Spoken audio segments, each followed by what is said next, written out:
વાત નથી કરતો. એલન મસ્કની વાત કરું, 400 કરોડ અબજ ડોલર જે દુનિયાનો પહેલો નંબરનો, બરાબર, એ પણ સુખી નથી. પરંતુ ખરેખર પૈસો એક એવું છે, પૈસો ભગવાન નથી, પણ ભગવાનથી ઓછો પણ નથી. એટલે પૈસાની જાળવણી, એનું યોગ્ય રોકાણ, યોગ્ય સાહસ કઈ રીતે કરવું, એનું માર્ગદર્શન આપણને મેળવી રહ્યા છે આપણા ઉમેશભાઈ વચ્ચે મેળવીશું. તે પહેલા ઉમેશભાઈનો પરિચય આપણા અશ્વિનભાઈ પરમાર કરાવશે. મંત્રી શ્રી અશ્વિનભાઈ પરમાર, ઉમેશભાઈનો પરિચય. હાલો, ખરવા ઉમેશભાઈ, ખરેખર ઉમેશને પણ ઉમેશભાઈ રાજેન્દ્રભાઈ વસઈ, તેઓ આવા અવેરનેસ ઇન્વેસ્ટર અવેરનેસ પ્રોગ્રામ હેઠળ આવા બધા પ્રોગ્રામ કરતા જ હોય છે. ને એવો મેઇન એમનું મ્યુચ્યુઅલ ફંડ છે ને એમનો હમણાં જે માઇન્ડભાઈ મેનેજિંગમાં એમને 100 કરોડ પ્લસ એસઆઈપી કર્યું. એટલું 6 મહિના પહેલાંનો અંદાજ કરે 100 કરોડ જેવું એમનું મેનેજિંગમાં રહ્યો છે. એમાં એસઆઈપી માં પણ એવી રીતે અલગ અલગ રોકાણ તમે કેવી રીતે કરી શકો, એમાં ફાયદો થાય એ રીતે. બીજી અમને એવી જાણકારી મળી કે તેઓ એક્સ એમ્પ્લોય છે કોર્પોરેશનમાં. એમને કોડીવાલા સાહેબની અંદર એમને જોબ કરી છે. એટલે આમ તો એમને આપણા ક્લબના સભ્ય જેવું છે એમ કહી શકાય તેવું છે. આ કોડ ફર્સ્ટ. સરસ. ઉમેશભાઈ આપણા ક્લબ વતી આદરણીય પ્રમુખશ્રીને વિનંતી કરીશ કે આપનું સન્માન કરે. પુષ્પગુચ્છથી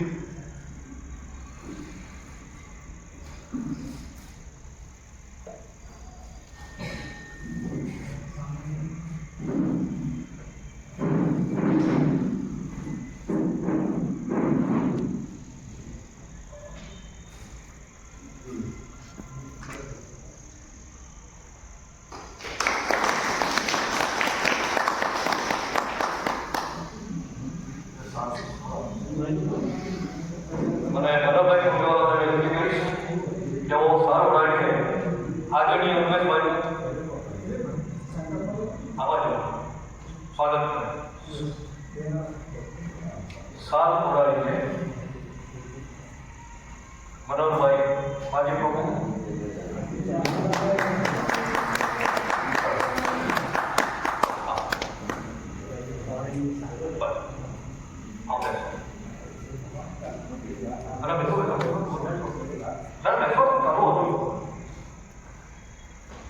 તમે કેટલું કમાવો છો એ અગત્યનું નથી, પણ કેટલું બચાવો છો એ તમને જમા કરાવે છે.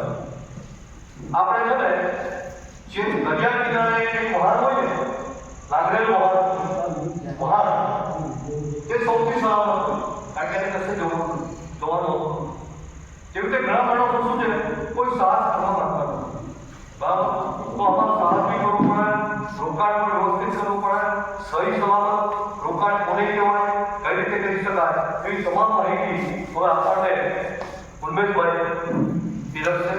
આદરણીય ઉમેશભાઈને વિનંતી કરીશ કે એમને આજે મુખ્ય વક્તા છે, અમારા મુખ્ય મહેમાન પણ છે, તો એમને રજૂ કરવા માટે હું સ્ટેજ પર એમને આમંત્રિત કરું છું. બધાને સંભળાવવાનું છે.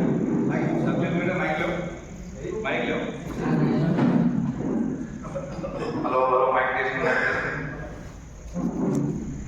ડાયરેક્ટ પર બેઠેલા મારા અનુભવો નહીં, મારા સહકર્મચારી આ સાહેબે પેપર ફોડીને સહકર્મચારી હું પણ તમારી સાથે ને મારો પરિચય તો ખોટી પહેલા સાહેબ, કારણ કે ત્યારે તો 23-24 વર્ષની ઉંમર આ રીતે કામ કરેલું ત્યારે ને પોણા છે ને આનો મારો ટાઈમ લઈને બેઠેલા હોય ને ટ્રાન્સફરના એમાં ટાઈપ થતા હોય ને 6માં 5 આવે એટલે આપણો ઉડક જીવ આપણે જરા પડી જાય એટલે આપણે તમને આટો વાગે સાહેબ કે ટાઈપ કરે ને પછી મારું હેમા માલિની જેવું નથી કે હેમા માલિનીએ છે ને 2 પેઢી સાથે કામ કરેલું.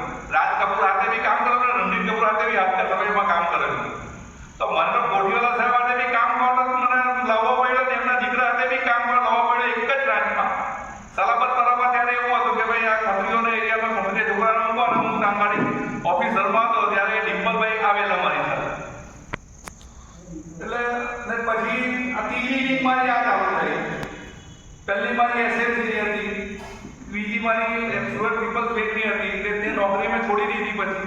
કે મને છે ને 20 વર્ષની ઉંમરથી આજ અંદર થયા કરે કે હું ક્યારે કરું કારણ કે દેસાઈ લોકો બહુ ભણેલા બહુ એડવાન્સ હતા અને મારા દાદી શેર બજારમાં કામ કરતા હતા 1900ની સાલમાં. મારા ફાધર કરે, હું કરું, મારો દીકરો કરે, મારો ભત્રીજો કરે, અમે બધા આ કરીએ. ને અમારી દુકાન આજે બી ખુલ્લી છે 4 પેઢીની 45 વર્ષ પછી. તો કંઈથી કંઈ મળતું હોય તો દુકાનો સતત રોજ ખુલે ને, એમને તો ખુલતું જ નથી.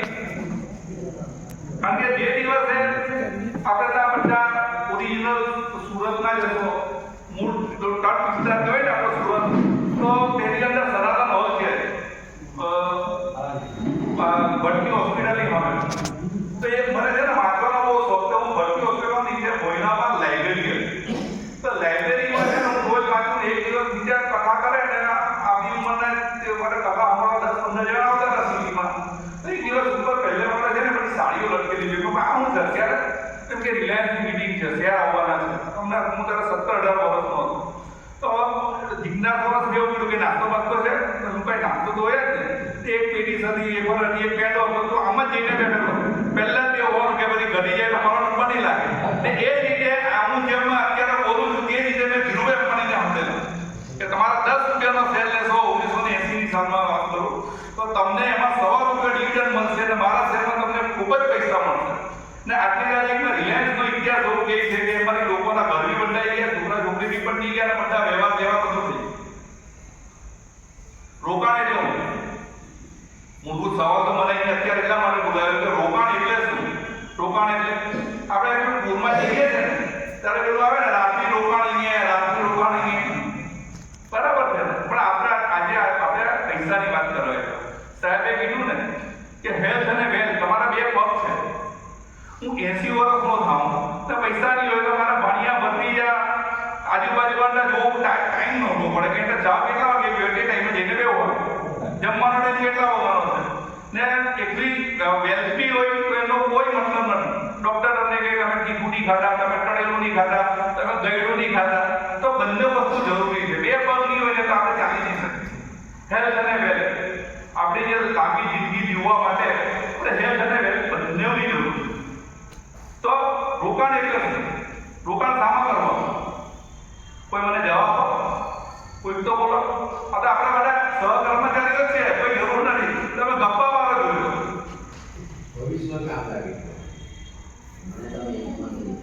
ભવિષ્યમાં કામ લાગે. બરાબર છે, સહી વાત છે. એનું કારણ છે કે અહીંયા તમે જે કીધું ને તે આ હોલ સિવાયના બહારના મને લાગે છે કે એ બધા પેન્શનર છે. આપણને મને નથી. મને 28,500 રૂપિયા પેન્શન મળે કારણ કે હું 50,000નું પેન્શન છોડીને 28,500માં પીપલ્સ બેંકમાં ગયો. અમારા સાહેબને થતું બી કે અહીંયા જવા માટે આપણે ઘણી વખત એવું થાય ને કે કોઈ છોકરાને 5-6 વર્ષનો જોઈલો હોય ને પછી આપણે 40-50 વર્ષનો બહુ મોટી પોસ્ટ પર જોઈએ તેમ નહીં ને કે મારી સામે કપડા વગર ફરતો હતો તેમ સાહેબની એવું થતું હોય કે મારી સામે આટા ફેરવા મારતો હતો એસએમસીમાં. આજે આ પ્રવચન અપાયું પણ સાહેબ એ કરીને 50 વર્ષની આખી 45 વર્ષની જર્ની કરી 83, 84, 40, 45 વર્ષો થઈ ગઈ. તો મને મારા છે ને પહેલેથી આ સબ્જેક્ટ છે કે બેંકમાં નોકરી કરી પણ મેં કોઈ એફડી નથી મૂકી. કારણ કે મને છે ને કે ત્યારથી એક એવી ગણતરી હતી કે રિયલ રિટર્ન શું પડે એફડીમાં. રિયલ રિટર્ન એટલે શું? કોઈને ખબર છે રિયલ રિટર્ન એટલે શું? રિયલ રિટર્ન એટલે કે તમને એકચ્યુઅલી જે બી કોઈ સંસ્થા તમને જે બી કંઈ વ્યાજ છે જે આપે છે તો એની અંદરથી તમારે ઇન્ફ્લેશન બાદ કરવાનું. ફુગાવો આપણને બધાને એસએમસીમાં 6 મહિના આવતો હતો, બરાબર ને? તો અમારે તો 3 મહિના આવતો. તો એ ફુગાવો આનો હતો. કેટલો ફુગાવો છે અત્યારે કેટલો ફુગાવો છે? ગવર્મેન્ટ કહે છે તો કહો, કારણ કે ગવર્મેન્ટ તો આઈપાટ કરે છે પેપરમાં અને પેપરમાં બી હવે તો પેપર આપણે માટે વાસી થઈ ગયું. એટલું પરિવર્તન આવ્યું આપણી લાઈફમાં. આપણી લાઈફનું પરિવર્તન તમને લેટેસ્ટ દાખલો આપું કે ગઈકાલે મનમોહનસિંહ એક્સપાયર થઈ ગયા ને તો 5 જ સેકન્ડમાં ફ્લેશ ચાલુ થઈ ગયા બધાના મોબાઈલમાં. જ્યારે પેપરમાં બીજે સવારે 4 વાગે, 5 વાગે, 6 વાગે, 7 વાગે જ્યારે આપણે લોકો હોય ત્યારે હવે તો આખી દુનિયા છેલ્લા 10-15 વર્ષની અંદર જે સ્માર્ટફોન આવ્યા છે આખી દુનિયા ગામડું થઈ ગઈ. તો રિયલ રિટર્ન એટલે શું? કે તમને જે બી કંઈ તમે માનો કે એફડી છે કે પોસ્ટ ઓફિસ છે કે 7 કે 8% જે બી કંઈ આવે છે સિનિયર સિટીઝનમાં પાવની આખાનો ઓર્ડર આપતા મને ખબર નથી, હું તો નથી. તો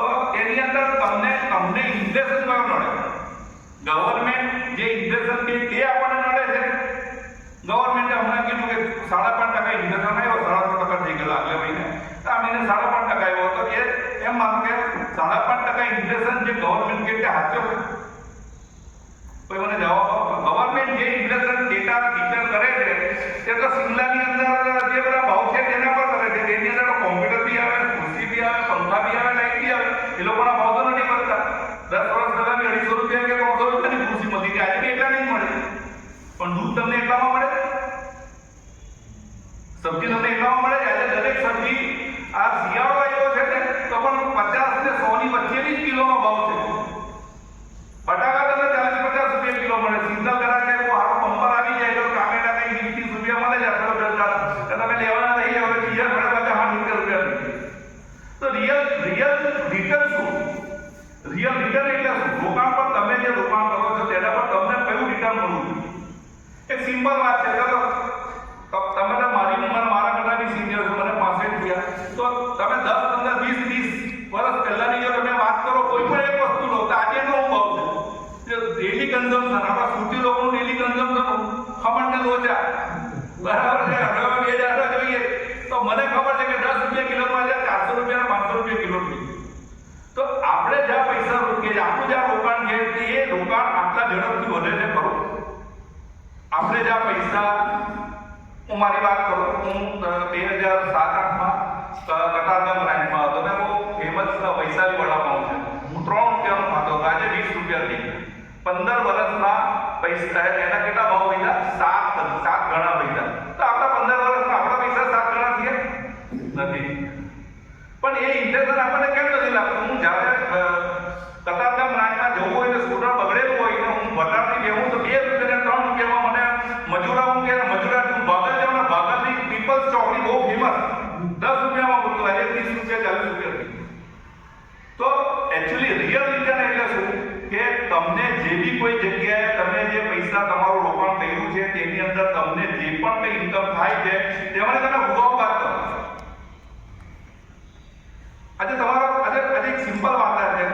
આ તમારા ઘરમાં બધા આપણે તો આજે બહેનો બેઠેલી છે એ લોકો તો હિસાબ લખતા હોય, હિસાબ તો લખતા જ હોય ને પછી ડાયરી ફેરવે કે 15, 20, 25 વર્ષ જૂની ડાયરી તારા 3000 માં ચાલતું, આજે 30,000 માં બી નથી ચાલતું. આપણા ઘરનો ખર્ચો કેટલો? કોઈ મને બતાવો તમારા ઘરનો ખર્ચો, કોઈ બી એક વ્યક્તિ તો મને બતાવો. મારા અત્યારે તમારા ઘરમાં જેટલા પણ ફેમિલી મેમ્બર છે, કેટલા ફેમિલી મેમ્બર કેટલો ખર્ચો આવે? 50-55 બરાબર છે. 50 રૂપિયા તમારી 50,000 આપણે પકડી ચાલી 50,000 રૂપિયાનો ખર્ચો છે. તો 50,000 રૂપિયાની અંદર તમે કયા કયા ખર્ચા આમેજ કરો? દિવાળીમાં કપડાં લેવો તો દિવાળીમાં બૂટ લેવો તો લગ્ન લેવામાં વર્ષમાં 4-5 નજીકના 5-10,000 રૂપિયાનો વ્યવહાર કરવો પડે. બસ આપણે ફરવા જઈએ તે બધો ખર્ચામાં આમેજ થાય છે. આપણે તો આપણે ઘર ખર્ચ એટલે સાહેબ એવું માનીએ છીએ કે આપણી વાઈફને જે પૈસા આપ્યા ને તે આપણો ઘર ખર્ચ, એવું નથી. પેટ્રોલના પૈસા આપણે ગજવામાંથી કાઢીએ, મોબાઈલનું બિલ આપણે ઓનલાઈન ભરીએ, લાઈટ બિલ આપણે ઓનલાઈન પે કરીએ, ને બીજા આ બધા ખર્ચા કોણ ગણતરી કરે? આ બધા ખર્ચા આપણે કેવી રીતે ગણતરી કરીએ? ઓછામાં ઓછા 50,000 કીધું સાહેબ કે તમે બીજા એક્સ્ટ્રા 3 લાખ રૂપિયા થાય છે તો તમે દર મહિને બીજા 20-25,000 રૂપિયા એડિશનલ ખર્ચો ને થવાનો જ છે. સગાવાળામાં લગ્ન આવવાના જ છે, દર વર્ષે દિવાળીમાં કપડાં લેવાના જ છે, બૂટ લેવાના જ છે, બધું જ કરવાનું છે. 4-5 વર્ષે તો કદાચ કલર બી કરાવવો પડે, ફર્નિચર બી કરાવવો પડે, એ તો ખર્ચો ઘણો જ નથી. તો રિયલ રિટર્ન જ્યાં લગી તમારી આવક ચાલુ છે ને ત્યાં લગી તમને રિયલ રિટર્નની કોઈ ખ્યાલ જ નથી. આ સાહેબે કીધું ને કે તમારે થોડું રિસ્ક લેવું પડે. તો રિયલ રિટર્ન એટલે શું? દરેકનું છે ને તે ઇન્ફ્લેશન અલગ અલગ એક વસ્તુ હતું. તો એક સિમ્પલ એક્ઝામ્પલ ખોટું લગાવો કે સમજવાની કોશિશ કરજો. 2 બહેનોએ 500 આપ્યા, એક બેને 300 આપ્યા, બરાબર છે? તો ઇન્ફ્લેશન દરેકનું અલગ છે. કોઈ એક વ્યવહારમાં અત્યારે તમે જે તો હું 5,000 રૂપિયા આપવાનો છું અત્યારે, તમે જે છો તમે નક્કી કરી છે કે આપણે આ જે કાર્ય તમે લીધું આપણે 5,000 રૂપિયા આપવા, તો મારું ઇન્ફ્લેશન જુદું છે. કહેવા માટે હું તમને કહું કે હું 6,000 ની સ્લીપર કરું, કારણ કે મારું ઇન્ફ્લેશન જુદું છે. તો મારું ઇન્ફ્લેશન 5,000% થાય. ગવર્મેન્ટ તો તમને 7 દરેક માણસનું રિયલ ઇન્ફ્લેશન આપણે જે બી કોઈ ગવર્મેન્ટ કે 2-3% વધારે છે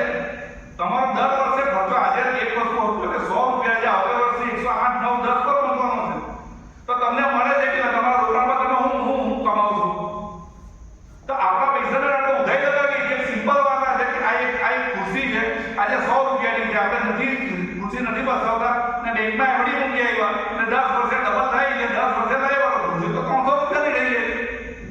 સવાલ તો એ છે કે તમારે બીજા 100 રૂપિયા કાઢવા પડે. તો આજે ગેઇન થાય છે ને એટલે નોશનલ ગેઇન. રોકાણ એટલે રોકાણ માટે કયા કયા સાધનો છે કઈ ખ્યાલ છે? રોકાણ માટે કયા કયા સાધનો છે? લંબાવવાનું નહીં ને એ જાવ નહીં. રોકાણ માટેના સાધનો કયા? કોઈને કઈ કોઈ એકાદ તો બોલો. એટલે તમે તો બધા મારા કરતા તો કમસે કમ સિનિયર છો. 65 ઉપર બધા જ છે. ના રોકાણ માટે પૈસા રોકવાના છે. હા 1 2 3 આ ધંધો તો પોતાનો છે. હું તમને કહું કે એમાં ધંધો જ આવવાનો. એટલે 4 એસેટ ક્લાસ છે. પ્રોપર્ટી એટલે રિયલ એસ્ટેટ, ગોલ્ડ એટલે કોમોડિટી, તેમાં ચાંદી બી આવે, તમે સોનું અને પેલું કોપર બી લે, વેલ્યુ ને જો પણ આપણે હચવાય એવું નથી, ઘરમાં એટલે નથી લેતા કોમોડિટી. બરાબર છે. બીજું ફિક્સ ઇન્કમ આવે એવું ઇન્સ્ટ્રુમેન્ટ, અને ચોથું ઇક્વિટી. આજે આપણે જે સૌથી વધારે ભાર ઇક્વિટી પર મૂકવાના. આ ત્રણ એસેટ ક્લાસ જે છે ટોટલ 4, તેમાંથી 3 છે ને બોસ સેવિંગ છે, ઇન્વેસ્ટમેન્ટ નથી. એ તમારું ઇન્વેસ્ટમેન્ટ તમારે બીટ નથી કરતું. જે મોંઘવારી છે ને તે તમને બીટ નથી કરતું. આપણે ચાલુ નોકરી હતી, ચાલુ પેન્શન છે તો એને નહીં ખબર પડે. બાકી જે લોકોને પેન્શન નથી, જે લોકોના પગાર આપણી જે બનતા નથી ને, એ લોકોએ દરેક જગ્યાએ કોમ્પ્રોમાઇઝ કરવા પડે. કોઈ સવાલ જ નથી કે ભાઈ ચાલો એક કામ કરો, એસી બંધ કરીને પંખો ચાલુ કરો, અથવા તો અગાસીમાં જઈને અસલ આપણે અગાસી હોતા ને ગુડીવાલા પેન્શન 50 વર્ષની વાત. એટલે પરિસ્થિતિ એ છે કે જો આપણે રિયલ રિટર્ન તમારું જે ઇન્ફ્લેશન છે 2 થી 3% વધારે નહીં મળે તો આપણા પૈસાને ઉધરી લાગે. આપણા પૈસા ધીમે ધીમે ખવાઈ જાય છે. હું તો દેશમાં ઘણા ખરા કોટીવાલા સાહેબ જેવા સાહેબો છે ઘણા, આજે એ લોકોના સાંભળતો જોઉં છું ને કે બહુ ખરાબ પરિસ્થિતિ. 15 લાખ રૂપિયા રિન્યુની જેમ એફડી મૂકી દીધેલી, તેમાંથી એકાદ બે પ્રસંગ આવ્યો, ઉગલી ગયા, પ્રથમ પ્લાન એ લોકોના પૈસા બી ઉગલી ગયા, અને આજે એ લોકોની છે ને તે મેન્ટલી પરિસ્થિતિ બી ઉગલી ગઈ જેવી થઈ. અત્યારે અમે ગયા અઠવાડિયે સુવાડી ગયેલા અમારા પીપલ્સ બેંકનો સ્ટાફ, રિટાયર્ડ સ્ટાફ, તો એ લોકોની પરિસ્થિતિ એવી હતી કે 300 રૂપિયા ભરાયું છે. 80 વર્ષ અમારા ફોટોગ્રાફર અમારા એક મેનેજર છે, બધા 8-10 વર્ષ. તો એ લોકોને છે ને રોકાણ વિશેની કોઈ માહિતી નથી. અસર છે ને આપણે સ્ટેશનથી આવતા હતા ને તો ઘોડા ગાડીમાં આવતા હતા, બરાબર? એનો ઘોડા ગાડીને છે ને તે ડાબલા પહેલા આજુબાજુ જોયા જ નહીં. તો અત્યારે બી પરિસ્થિતિ ઇન્વેસ્ટરોની રોકાણકારોની એવી છે કે ડાબલા પહેલા છે. એફડી ને પ્રોપર્ટી ને સોનામાં સારું છે, 8% રિટર્ન મળે છે સોનામાં. પણ સોનામાં પ્રોબ્લેમ શું છે? આપણી બહેનોનો પ્રોબ્લેમ છે. હમણાં જો 1.5 લાખ રૂપિયા કે 2 લાખ રૂપિયા સોનું થઈ જાય ને કોટીવાલા સાહેબ કે ને હવે લીધેલું ને 30,000 રૂપિયા વેચો તો મધુકાંતા બેન એમ કે તમને કામ વાંધો, ખાવા પીવાનું ટેન્શન મળે છે, દવા બી રોજ આવી જાય છે. સોનું એનો નહીં રહે, બરાબર છે. પ્રોપર્ટીમાં શું પ્રોબ્લેમ છે? તો મને કોઈ સમજો તો પ્રોપર્ટીમાં શું પ્રોબ્લેમ છે? પ્રોપર્ટીમાં પહેલી વસ્તુ કે ટ્રાન્સપરન્સી. તો તમે બહાર ફરતા હશો ને તો આજે કેટલી બધી જગ્યાએ તમે છે ને એક જ બોર્ડ આવ્યો કે ભાડે છે અથવા વેચાણ. એટલે 10 વર્ષ પહેલા એવો બોર્ડ હતો કે વેચાણ કે પલ્લાવાળી વેચી જેવો થાકી જાય કે ભાઈ છોડ ભાડું તો ભાડું, પણ 1 કરોડની પ્રોપર્ટીનું 15,000 થી વધારે ભાડું નથી આવતું. 1 કરોડની પ્રોપર્ટીનું તમને બધાને અનુભવ હશે. અમારી બેંકમાં બી ઘણા માણસો છે ને એમના પૈસા સરપ્લસ પૈસા પ્રોપર્ટીમાં ઇન્વેસ્ટ એટલા માટે કે ભાડું થવા માટે. પ્રોપર્ટી હંમેશા લેવાની, પણ કઈ પ્રોપર્ટી લેવાની? રહેવા માટે. ઇન્વેસ્ટમેન્ટ માટે તમારે પ્રોપર્ટી જરૂર જ નથી, કારણ કે એમાં તમારે મેન્ટેનન્સ કેટલું આવે. તમે ભાડે આપો છો ને તો બધો ભાડે આપે એ લોકોનો અનુભવ છે કે ભાડું છે ને તો એના એટલે હું કાંઈ આપની પ્રોપર્ટી સમજીને એટલું તમને જેટલું ભાડું એ પડે એટલે દોડો ખર્ચો મૂકીને જાય. હું એના કોયરા આવી છે ને એ પેલું દીવાલ પર બધું ચીતરી કાઢેલું હોય ને બધા તૂટી ટાઈસ બેગ બધું તોડી નાખેલું હોય. તો પ્રોપર્ટીમાં બીજું એ કે પ્રોપર્ટીની અંદર તમારે આજની તારીખમાં ઇન્વેસ્ટમેન્ટ કરવું, ઇન્વેસ્ટમેન્ટની વાત છે, રહેવાની વાત નથી. ઇન્વેસ્ટમેન્ટ કરવું હોય ને તો હું નથી માનતો કે 25-50 લાખની નીચે કોઈ તમને પ્રોપર્ટી નથી. સુરતમાં 50 લાખની જેટલો પ્રોપર્ટી જ નથી. પ્રોપર્ટીમાં 50 લાખમાંથી 5,000 રૂપિયા કમાવો એ કે કોઈ ડાપણનું કામ નથી. તો પ્રોપર્ટી ઠીક છે, પ્રોપર્ટી રહેવા માટે લેવાની, સોનું જરૂરિયાત માટે લેવાનું. સોનાથી પ્લસ પોઈન્ટ શું છે ખબર? કોઈ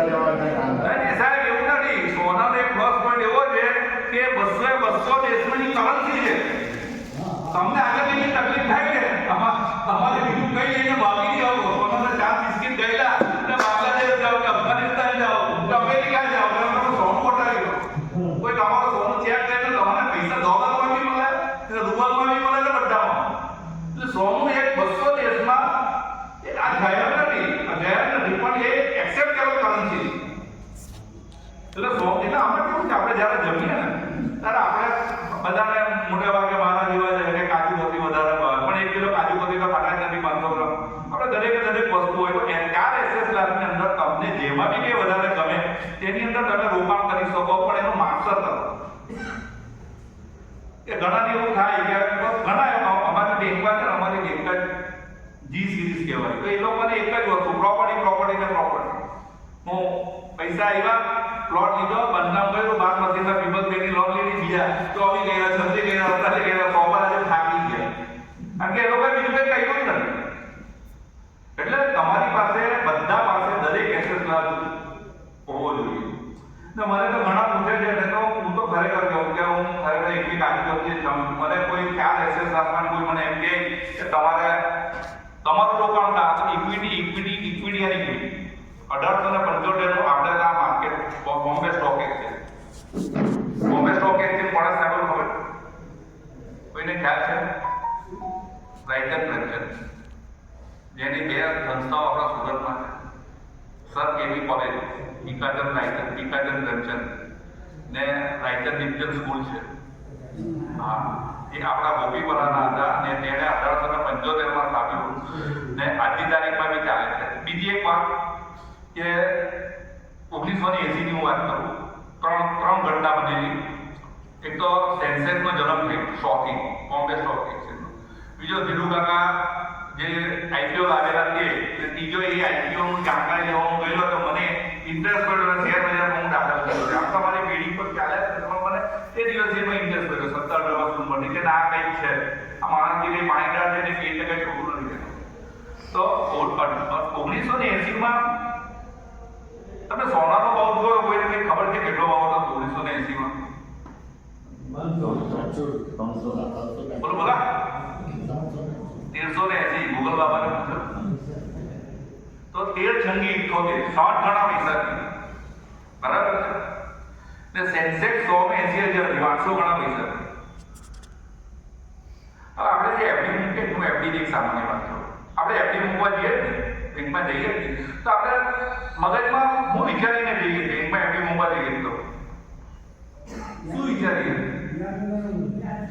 યાર વધારે બધી સાહેબ વધારે વ્યાજ આપવાની સલામત પર હતો ને, એમનો દીકરો હતો ને ત્યારે 15 બેંકો હોઈ ગઈ, બધા લાઈન લગાવતા હતા. ડિપલ બેંક એક તો વધારે લેવાના રોકડા 5 10 ચાંદીની સિક્કો આપતા હતા, એમના ઘરની બાજુમાં જ હતી બેન, આપણી રોયલ કોઓપરેટિવ વ્યાજ વધારે નહીં મળે. પહેલી વસ્તુ તો કે 10 વર્ષમાં તમે પૈસા મૂક્યા તો તમને વ્યાજ 10 વર્ષ સુધી મળશે.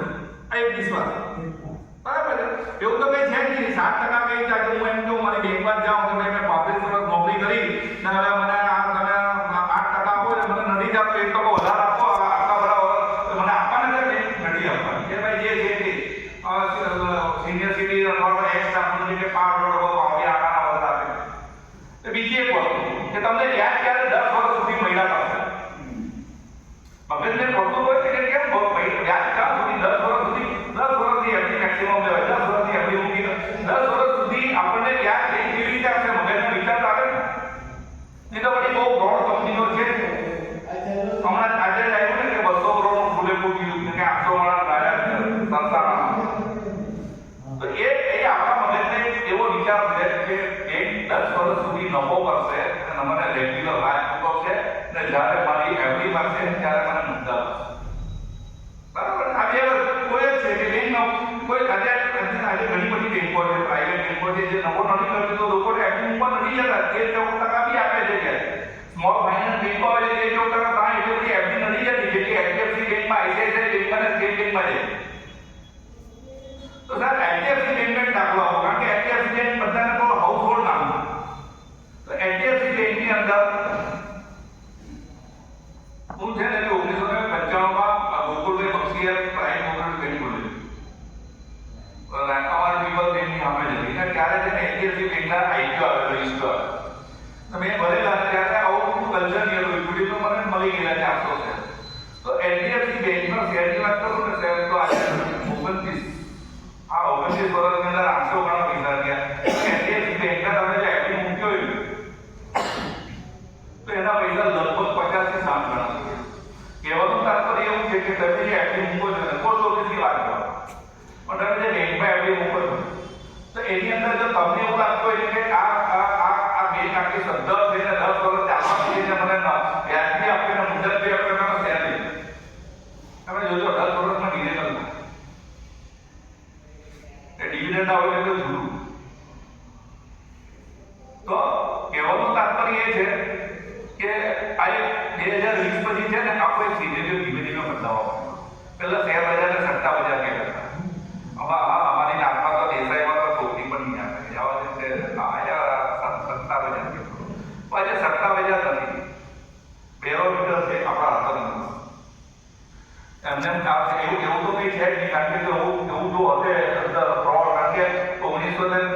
1977 ની વાત કરું તો સૌથી પહેલો મોટો સટોડિયો આવ્યો સોમની જમના ગોપીપુરાનો જૈન હતો.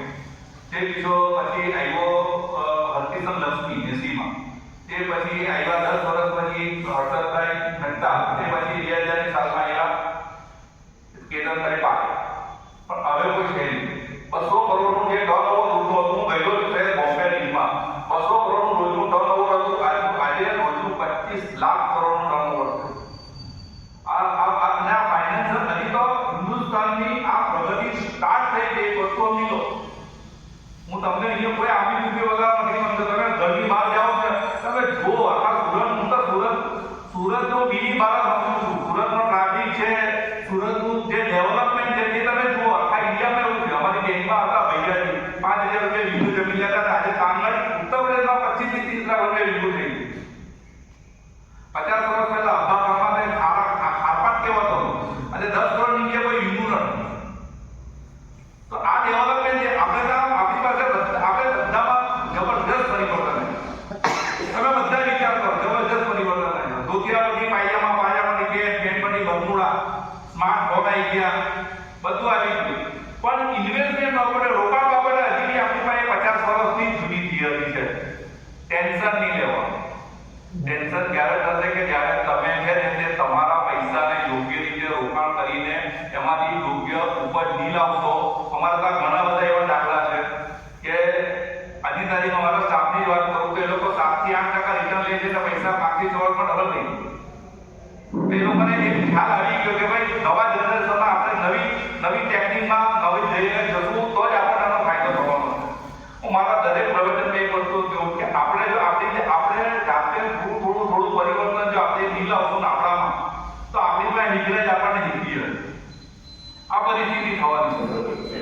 તો પરિસ્થિતિ એ છે કે હું તમને આજે એ કહેવા આવ્યો છે કે 10 વત્તા 10 કેટલા થાય છે? 10 ગુણ્યા 10 કેટલા? બસ તો હું તમને એ જ કહેવા આવ્યો છું કે તમે તમારા પૈસાને 10 વત્તા 10 નહીં કરો, 10 ગુણ્યા 10 કરો. એવું નહીં સમજો બધા. હું છે ને અમારું જે તમારું છે ને તેમાં અમારો દેસાઈ લોકો બી છે સિનિયર તારા હું બહુ આનાકાની કરતો હતો કે ભાઈ હું તો હજી માનસિક રીતે 25 વર્ષનો છું, ભલે 65 થયા. પછી મને એવું થયું કે નહીં આપણે જઈએ તો ખરા, આપણે લોકોને મળીએ તો ખરા, આપણા લોકોને મળીએ તો. એટલે હું બી મેમ્બર બન્યો. કામ બી હું આવી રીતે પ્રવચન આપું છું કે ભાઈ તમે તમારા પૈસાના રકેવાળ તમે વાપરો. હું ઘણા ને કહું છું કે વાપરો કા ઉડાવો. પણ એક રીતે આજની તારીખમાં જે 5 અને 7% રિટર્નમાં છે એ લોકો પોતાના પૈસા સાથે ગુનો કરે છે.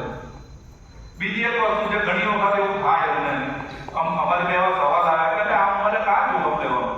પણ એક વસ્તુ તો એવી છે ને કે ભાઈ આપણે ભાઈ હાથે લઈ જવાનું નથી, આપણે પછીની પેઢીને જ આપી દેવાનું. તો પછી હું કેમ ટેન્શન લેવાનું? આપણા જરૂરિયાત પૂરતું આપણે વાપરવાનું છે, બાકીનું પાછળ થવાનું જ છે. તમારે એફડી હોય કે આવું 10 વર્ષ 30 વર્ષ, હું સીધી વાતમાં વાત કરું કે 1998માં તિબ્બત મારી હાથે હતો. તો મને ત્યાંથી ફોન આવ્યો કે ભાઈ તમે ટેક્સ લાગે છે, 10,000 રૂપિયા તમારા રોકવાના છે. તો મેં ત્યારે એક HDFC મ્યુચ્યુઅલ ફંડ આવ્યો ટેક્સ એમાં મેં નાખ્યા 10,000. પછી અમારા AGM મુકેશભાઈ પટેલ, MC પટેલ, તે મને એને ખબર પડી એટલે મને મારા ગામના થાય એટલે મને કહેલા તું આવું કંઈ ગાડા જરા કરે LICમાં નાખો. તો મેં સાહેબ 99 થી LICમાં 1,80,000 18 વર્ષ નાખ્યા, તેના થયા 2.5 લાખ. ને 10,000 લાખ્યા તેનાથી આજની તારીખમાં છે 12 લાખ. એટલે તમારે આપણે બધા સમયનું તો ઇન્વેસ્ટમેન્ટ કરીએ જ છે. કોઈ બેંકમાં જઈને એમ કહે છે કે હું 15 દિવસની FD મૂકું, હું મહિનાની મૂકું, 5 વર્ષથી જ મૂકે છે. તમે 5 વર્ષ તમે કોઈ પણ સારા મ્યુચ્યુઅલ ફંડમાં પૈસા નાખશો તો તમારા પૈસા ઉગશે ને મારો અંગત અનુભવ એવો છે કે તમે જો 6 થી 8% વચ્ચે જો રિટર્ન લેશો તો 10 વર્ષની તમારી એક ટાઈમ ફ્રેમમાં તમારા પૈસા બી ડબલ થશે. ને આ અવેરનેસ પછી ખરેખર એવું અમે એમ નથી કહેતા કે તમે ઇક્વિટીમાં જાઓ. હું તો ઇક્વિટીની વકીલાત કરું છું, મારો પોતાનો પોર્ટફોલિયો હું જબરદસ્ત ચલાવું. પણ કેવું છે કે ભાઈ આપણને ગાડી નથી આવડતી, આપણે ડ્રાઈવર રાખવાનો. એટલે તમે કોઈ સારા મ્યુચ્યુઅલ ફંડના ફંડ મેનેજરને તમે જો તમારા પૈસા આપો ને તમારે પૈસાનું ઇન્વેસ્ટમેન્ટ કરવાનું નથી, તમારે તમારા ટાઈમનું ઇન્વેસ્ટમેન્ટ કરવાનું. તમે જો તમે અમને 5 FD જેટલા વર્ષ આપશો ને તો હું નથી માનતો કે તમને 12% ઓછું રિટર્ન મળે. તો હું બધે એક જ જગ્યાએ એક જ વસ્તુ કહેવું છું કે 12% એ તમારી સેલેરી દરેક વર્ષે બોનસ નહીં મળે. તો કોઈ વાર સારું જાય ને તો બોનસ બી પેલો શું કહે શેર બજાર માટે કેવું કહેવાય છે કે દેતા હતા થપ્પડ ફાડ કે લેતા હતા થપ્પડ માર કે. એ થપ્પડ માર કે તે રોજે રોજ ટર્મિનલ પર બેસી રહે ટીલા પર. હા, બહુ સારું રીઝન છે. બીજી એક વસ્તુ પેલા સાહેબે કીધું વાત તો સારી છે, પણ હવે એમાં છે ને બીજી એક વાત છે એમાં કે તમારે રોકાણ જો કરવું હોય તો કવિ આજની તારીખમાં તમને એટલા બધા ઓપ્શન છે દરેક જગ્યાએ. મ્યુચ્યુઅલ ફંડની વાત નથી કરતો. અમે જ્યારે ભણેલા ત્યારે બીકોમ બીએસસી ને બરાબર છે બીએ તો તમારે જો કોઈ ડોક્ટર બનેલા તો બોન્ડ બરાબર છે, બાકી કઈ લાઈન નથી. આજે કેટલી લાઈન છે? હા, આજે તો અમુક વખત આપણી જીભ પૂછવાડા લાગી જાય કે ભાઈ આ કઈ લાઈન નથી કરી. એ આપણે યુનિવર્સિટીમાં કેટલા બધા કોર્સીસ હતા. તો પૈસા કાં રોકવા, કોના હસ્તક રોકવા, સીસી રવિશંકરને પકડવાનો કે આસારામ બાપુને પકડવાનો, એ વિવેક બુદ્ધિ. એક વસ્તુ હું બહુ ઘણા વખતથી કહું છું કે એજન્ટ નામનો શબ્દ આવતા 5 વર્ષમાં નીકળી ગયો કે અમે તો સબ્જેક્ટ ટુ માર્કેટ રિસ્ક જ કહીએ. 100% રિસ્ક ને 0% રિટર્ન. પણ તમે આ મેન્ટાલિટી તમે જો પૈસા રોકશો તો તમારા પૈસા ઉગી નીકળે. આ ચાઇનીઝ બાંબુ છે બોસ. ચાઇનીઝ બાંબુની વાર્તા કોઈને ખબર? ચાઇનીઝ બાંબુ આમાં એવું હોય છે કે 2 વર્ષ પછી તો તમને જમીનમાંથી દેખાતું બી નહીં હોય ને ત્રીજે ચોથે વર્ષે 1.5 ફૂટ હોય ને 5મે વર્ષે તો છે ને એટલે એ 200 ફૂટ ઊંચું થઈ જાય. આ ઇન્વેસ્ટમેન્ટ ચાઇનીઝ બાંબુ જેવું છે. એ છે ને આપણે પેલું કાર્ડિયોગ્રામ ચાલે ને તે રીતે ચાલે. હા, એ ફોરવર્ડ થઈ જાય ને તો સમજવાનું કે ગયા તેમાં એવરીને પોસ્ટ એક સરખું જ હોય છે. તો એને કારણે છે ને આપણા પૈસાનું ધોવાણ થઈ ને એજન્ટ અને ફાઇનાન્શિયલ એડવાઇઝરનો ડિફરન્સ તમે કેવી રીતે માપો? હું તમને એક સિમ્પલ એક્ઝામ્પલ આપું કે આપણે ઘણા બધા સોસાયટીઓમાં રહેતા હોશું. મોટા મોટા બધા એપાર્ટમેન્ટમાં બી એવું છે ને કે તમે હૈદરાબાદ ગયેલા ત્યારે કેટલા બધા એપાર્ટમેન્ટ બનેલા હતા બરાબર. તો બધાનું એલિવેશન તો બહારથી એક સરખું, પણ બધાનું અંદરથી એક એલિવેશન એક સરખું. કોન્ટ્રાક્ટર બધાને હરખું કીધેલું રો હાઉસ હોય ને બંગલો હોય બરાબર ને, પણ આપણે જે ના ભાઈ મારા રસોડું આ રીતનું જોઈએ, મારે આ રીતનું જોઈએ. તો અમારું કામ છે ને ફાઇનાન્સ એડવાઇઝર તરીકેનું કેવું છે કે અમે તમારા ઇન્ટિરિયર ડેકોરેટર, અમે બહાર કળિયા સુધાર નથી કે બહારનું એલિવેશન એને કંઈ કરવાનું નથી. કોન્ટ્રાક્ટરે કીધું તો આમ કલાક એટલે કરી નાખે. એના પછી અમારું કામ. તો પરિસ્થિતિ એ છે કે તમારે એજન્ટ સાથે કામ કરવું છે, કારણ કે એજન્ટ હંમેશા પોતાનું ભવિષ્ય જોતો હોય. આપણે ત્યાં ખરેખર આજે કન્સેપ્ટ છે અમેરિકા કે ડેવલપમેન્ટની જે બી હોય છે ને ત્યાં એક કન્સેપ્ટ જ છે ફાઇનાન્શિયલ એડવાઇઝર. એના પૂછ્યા વગર આપણે 4 વ્હીલર બી નહીં લો. દર 2-3 મહિને એક મિટિંગ કરવાની, 1 to 1 કરવાની. ફાઇનાન્શિયલ એડવાઇઝર તમારે ફી આપવાની. આપણે ત્યાં કેવું છે કે આપણે બધાને ફી આપીએ બરોબર. હું એમને એમ કહું ને કે હું 200 રૂપિયા ફી આપવી પડે તો બધા ના મળે કે અત્યારે વિચાર લઈ જાઓ. પણ એટલે આપણે અમે તો નથી લેતા, પણ એ એક કન્સેપ્ટ નથી. આપણે આપણા ડોક્ટરને ફી આપીએ છીએ, આપણે વકીલને ફી આપીએ છીએ, આપણા ચાર્ટર્ડ એકાઉન્ટન્ટને ફી આપીએ છીએ. પણ જ્યાં આપણે પૈસાનું આપણને એમ માનો કે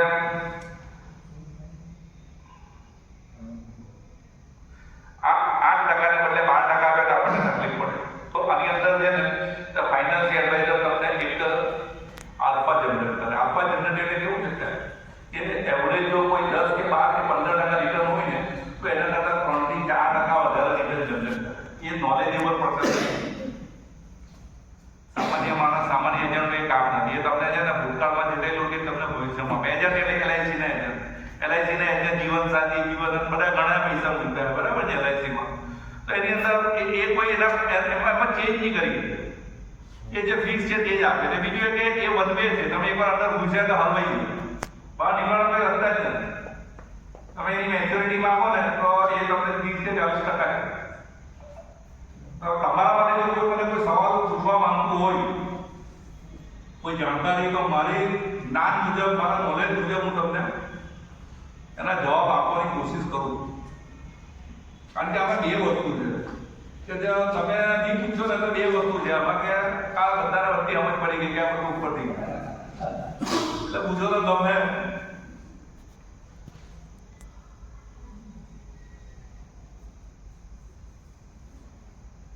ઘણી વખત છે ને આપણે એવું થાય છે કે આપણે બધું સાંભળીએ છીએ પણ પૈસાની બાબતે આપણે થોડા કેરલેસ છીએ. બહુ ઇન્સ્ટન્ટ આપણે છે ને એનામાં એક્શન નથી લેતા. ને અમે ઘણા બધાને કહીએ છીએ કે જાઓ કે કેટલા લાભ નથી. આજે દર મહિને 40 થી 50 લાખ નવા મ્યુચ્યુઅલ ફંડના ખાતા ખુલે છે. દર મહિને 25,000 થી ઉપરની એસઆઈપી થઈ ગઈ છે, જે 5 વર્ષ પહેલા 5-4 હજાર કરોડ હતી. 5 આજે દર મહિને લમસમ જે આપણા રિટાયરમાં સ્ટાફ છે કે તે લોકોના પૈસા લગભગ 50 થી 60,000 કરોડ આવે ને 70 લાખ કરોડનું કોર્પસ થઈ ગયું છે. જ્યારે એફડી 150 લાખ કરોડની હતી ત્યારે આપે કીધું મારી પોતાની વાત કરું છું કે બેંકમાં અને પોસ્ટ ઓફિસમાં એફડી ને બધું ઇન્વેસ્ટમેન્ટ કરીએ છીએ એ બધું આપણને પ્રત્યક્ષ દેખાય પરંતુ ઇક્વિટીમાં એ બધામાં મૂકીએ છીએ ડિજિટલ ટ્રાન્ઝેક્શન જેવા બધા હોય છે ને એમાં બી મળતી નથી એટલે વિશ્વાસ કરવો અને એને કઈ રીતના મોનિટરિંગ કરવું એનું ડીપલી નોલેજ જનરલી 80% ઉપરના નથી. જે 20% છે એ લોકો એમાં જ કર્યા કરે છે. તમારે કયા ફોર વ્હીલર છે કે તમે જ્યારે જવાનું હું નથી ચલાવતો મારી પાસે તો મેં ડ્રાઈવર છે. તમારે કોઈ એક્સપર્ટ માણસને આપી દેવાનું. મારા પોતાની કહું કે 2005માં 5,000 રૂપિયાની ઇન્વેસ્ટમેન્ટ કર્યું હતું બરાબર. સોયપટમાં. હવે એ તમે જે બીજો ડ્રાઈવર વાળાને આપ્યું પણ 2006માં પૂરાયું ભાઈ ક્યાં જતા લે કઈ ખબર જ નથી ક્યાં ગયા 5,000 નથી કોઈ મારી પાસે તસવીર રિસીપ્ટ નહીં કઈ નથી. કઈ નહીં તમે મને તમારો પાન કાર્ડ આપી દેજો આપણે જોવું.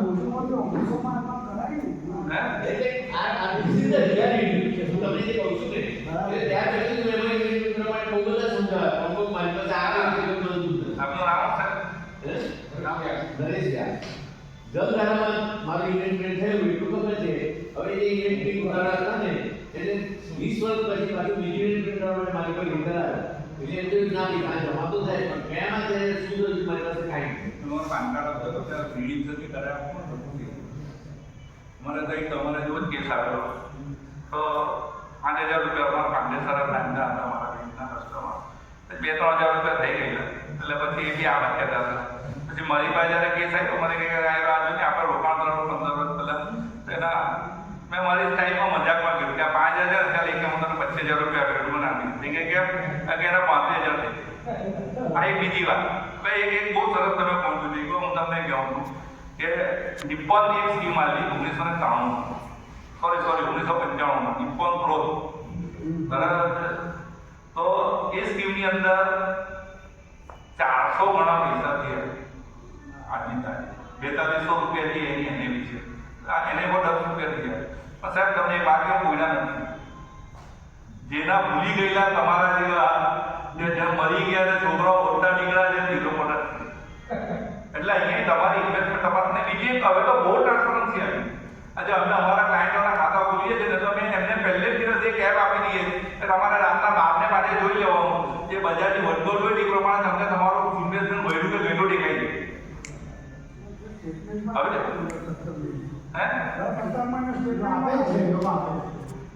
હવે અમે એક એપ્લિકેશન જ આપી દઈએ છીએ કે તેની અંદર તમે દિવસમાં 25 વાર બી જો તો કોઈ વાંધો નથી. તમે તાની બધું ટ્રાન્ઝેક્શન બી કરી શકો. હવે તો ડિજિટલ થઈ ગયું છે એટલે તમે જે કહો કે પ્રોબ્લેમ 100% આવ્યો છે પણ એ મેં તમને કીધું ને કે 10-12 વર્ષમાં જે આપણે ત્યાં જે પ્રગતિ થઈ છે જે સ્માર્ટફોન પછી હમણાં બીએસસીના સીએમડી આવેલા એક ચેનલ પર એમણે એવું કીધું કે એ લોકોનું એક પ્લેટફોર્મ છે મ્યુચ્યુઅલ ફંડ માટે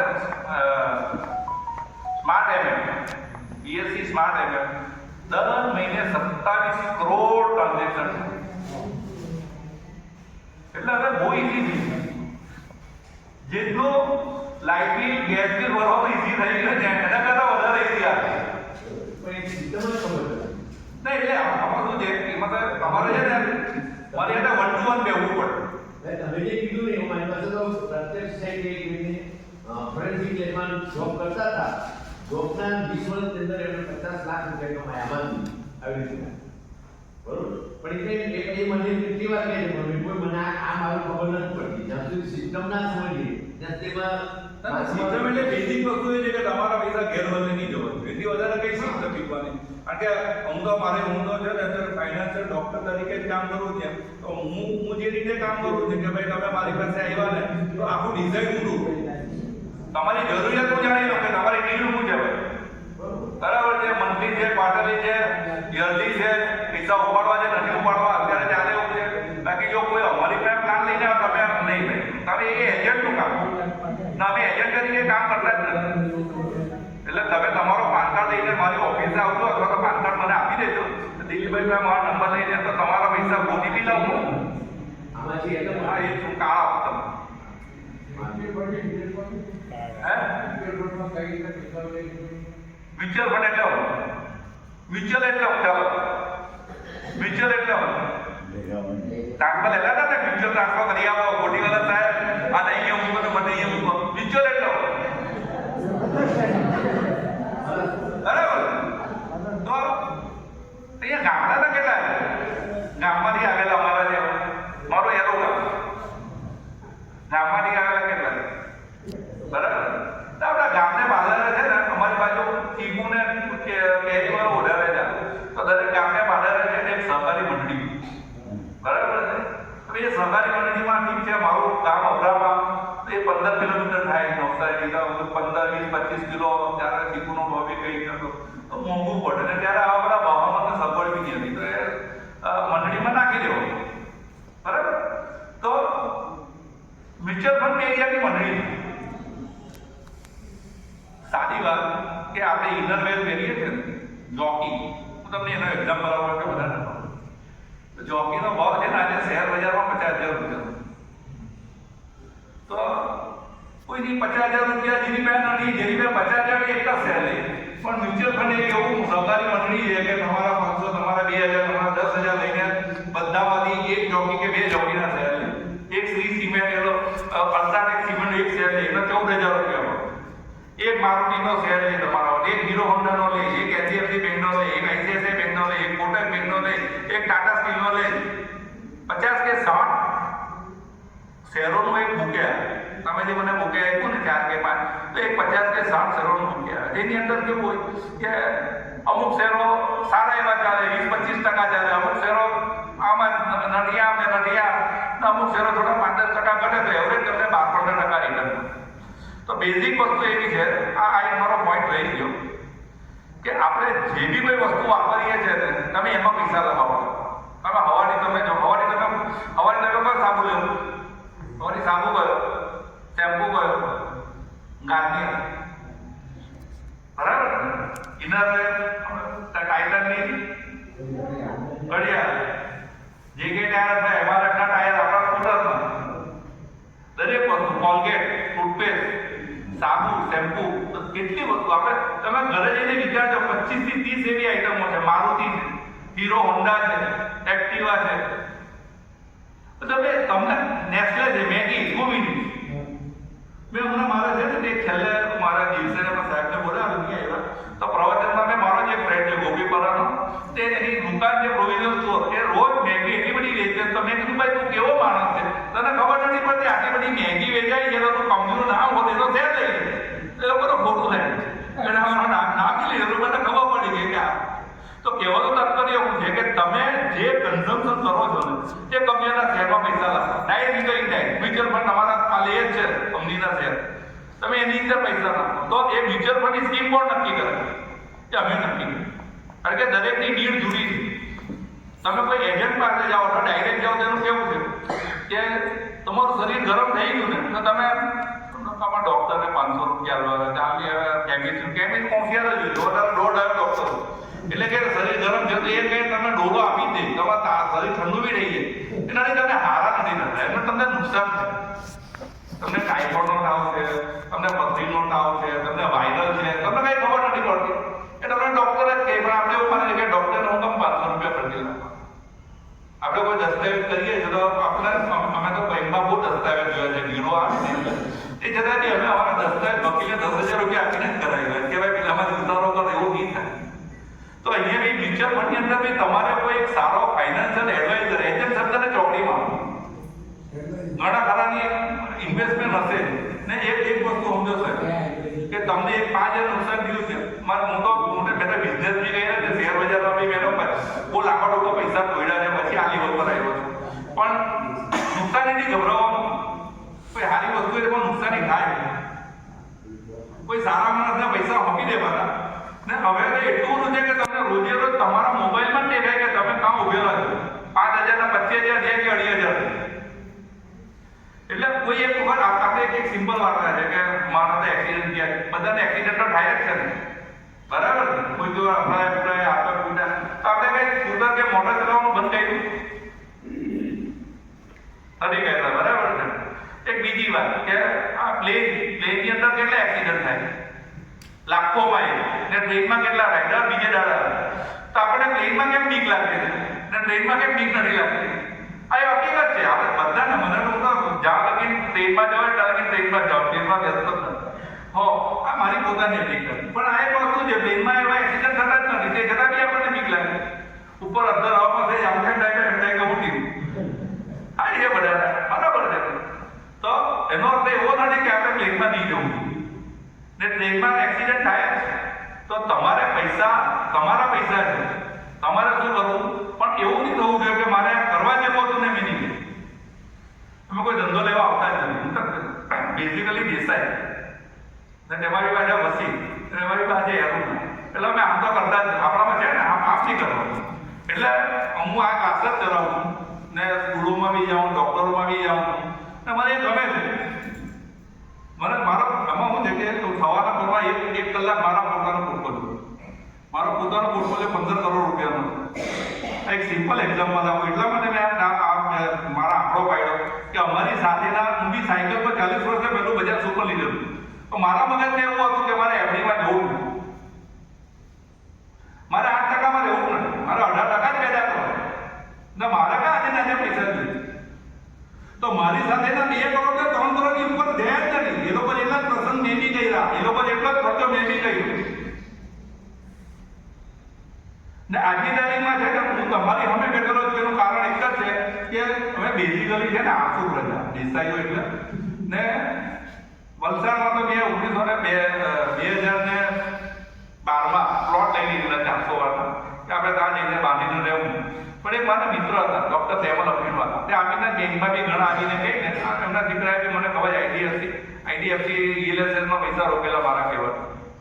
તો એને મને એવું કીધું, મારી આમાં કોઈ બી આવે ને તો એમ કહી દઉં કે આમાં રોકી છે, આમાં કઈ રાખે નહીં. તો એ સાહેબે કીધું કે તમે છે ને કે તમે જવાબદારી નહીં કાઢો, તમે જવાબદારી, તમે અમારા પોર્ટફોલિયો તમે માંડળી માંડળિયા શબ્દ વાપરો, માંડળી આપીને ખસી જાવ તેની જ્યારે. કારણ કે મેં અમને એક શેર કીધો કે સ્કીમ કીધી, હવે તેમાં પૈસા ડબલ થઈ ગયા એટલે પહેલા હું કરું તો ભૂલી ગયો. તમને કઈ જુદું કીધું, એમને કઈ જુદું કીધું, એમને કઈ જુદું કીધું. તો અમે છે ને ડાઈ હાર્ટ અમે આશિક છીએ રફી સાહેબ, હમણાં 24મી તારીખે સ્વામી જયંતિ ગઈ ને તો એમને મને એનો એક્ઝામ્પલ આપેલો કે રફી સાહેબ એના બાથરૂમમાં ગયા કરતે તો આજે મોટા મોટા સિંગર થતે નહીં કરતે, તમે બી બજારમાં આવો, તમે બી લોકોનો પોર્ટફોલિયો હેન્ડલ કરો તો તમને પોતાની જવાબદારીનું ભાન થાય. કારણ કે તમે દર વખતે જે આવે તેને કાંઈ આ આવ્યું આને આવ્યું એવું નહીં ચાલે. એટલા માટે હું બેંકની નોકરી છોડીને આવ્યો ને એવું બી થયું કે હવે મનગમતું કામ તો કરીએ ને. આજે 7 વર્ષથી કામ કરું છું, 100 કરોડ રૂપિયા, આજે 125 કરોડનો વહીવટ છે, 1200 ક્લાયન્ટ છે મારી પાસે. આઈએનએસની બાજુમાં મારી ઓફિસ છે, અમારે લગભગ 7 માણસનો સ્ટાફ છે. એટલે પહેલી ની કરતા બીજી આની સારી હતી એસએમસી કરતા. કારણ કે એસએમસીમાં મને એવી જગ્યાએ બેહાડે તો વાયસી દેસાઈ સાહેબ હતા કતાર કરતા, બરાબર. અરે એટલે પેલું ફ્રેન્કલિન મસી છે, ગિલેન્ડર રઘુ નટનું, તો હું એટલો બધો વાપોડ્યો ને કે 25 બધા રૂપિયા ફ્રેન્કલિન નહીં આવે. પછી અમારા પીટી કરા સાહેબ હતા, એ દર્દી હતા, તે લોકો મને એડજસ્ટ કરી આપતા હતા. તો હું થાકી ગયેલો હતો અને એમાં વિમલ બેંકનું આવ્યું, વિમલ બેંકમાં જઈ ગયા. પછી આ નવી ઇનિંગ ચાલુ કરી ને આ ખરેખર એવું છે કે દિલીપભાઈ આજે આ મળવાનું તો ઉપરવાળાની બધી છે ને કૃપાઓ છે. હું તો ભગવાનમાં બહુ મોટી પૂજાઓ નથી માનું, પણ ભગવાનમાં બહુ. મારા દિલીપભાઈની કોમન ફ્રેન્ડ ચાર પ્રસંગ હતા, તો હું 4 પ્રસંગમાં 3 પ્રસંગમાં નહીં આવેલા, 4 પ્રસંગે ભેગા થયા. તેણે મને કીધું તું આવે લોકો આવે, આ તો મને મારો શોખ છે. 2 બજારની વાત કરતા રાતના 5 વાગ્યા અને 2 વાગે મને ત્યારે ના મને બીજો 5 વર્ષનો શોખ છે. હું લાઇબ્રેરીમાં જાઉં છું ને વાંચું છું. ટૂંકમાં કહેવાનું આજની તારીખમાં કે પરિવર્તનને ઓળખો, પરિવર્તન પ્રમાણે તમે તમારા પૈસાનું સંચાલન કરો. કોઈ વ્યવસ્થિત માણસ મળે એવું જરૂરી નથી કે તમારા મારો જ કોન્ટેક્ટ કરવાનો. હું તો એની કોઈનો નંબર બી નથી લઈ જવાનો, નથી કોઈનો કોન્ટેક્ટ કરવાનો. તમને જેવું લાગે કોઈ સારી વ્યક્તિને તમારા પૈસાનો વહીવટ આપજો. હું તમને ખાતરી આપું છું કે આવતા 10, 15, 20 વર્ષ ગોલ્ડન એરા છે, જે નરેન્દ્રભાઈ મોદી કહે છે અમૃતકાળ છે.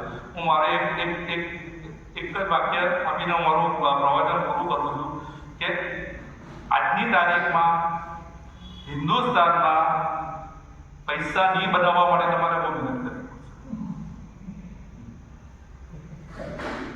હા, એટલે એમની મૂકો, પોસ્ટ ઓફિસનો મૂકો, સોનું લઈ લો તો તમારે કઈ જરૂર નથી. ને બીજી એક વસ્તુ છે કે હંમેશા સંપત્તિનું સર્જનનો ખ્યાલ રાખો. વેલ્થ ક્રિએશન મેં કીધું ને 10 + 10 નથી કરવું. આપણે 10 × 10 કરો. આપણી એક પેઢી એવી છે કે જેણે તે ટાઈપની જોયો છે, બાપનું બી સાંભળ્યું છે ને આજે કોયરાનું બી સાંભળ્યું છે. એટલે કોઈ સવાલ લેતો હોય તો હું મારું પ્રવચન પૂરું કરું. હજી કોઈ બહેનો મને કઈ બોલતા નથી, બધાને વળગી સમજ પડી. આ બેન તો અમારા બોલતા બરાબર છે અમારા. હા, શિરીષભાઈ શેઠની બાજુમાં રહેતા હતા, અમારો ભાઈ પણ ઓળખે. હા, બે ભાઈ ને. હા, તો હું ઇન્ડિયન રેશિયાના ઘરની આગળ રહેતો હતો, એટલે એ લોકો અમારા ઘર બેઠે જતા હતા. તમારો ખૂબ ખૂબ આભાર. શાંતિથી સાંભળો. કોઈ પણ સવાલ હોય આજે નથી, રાતના થાય તો કાગળ પર લખી લેજો. દિલીપભાઈમાં નંબર લઈને પૂછી લેજો. બરાબર છે? Thank you very much.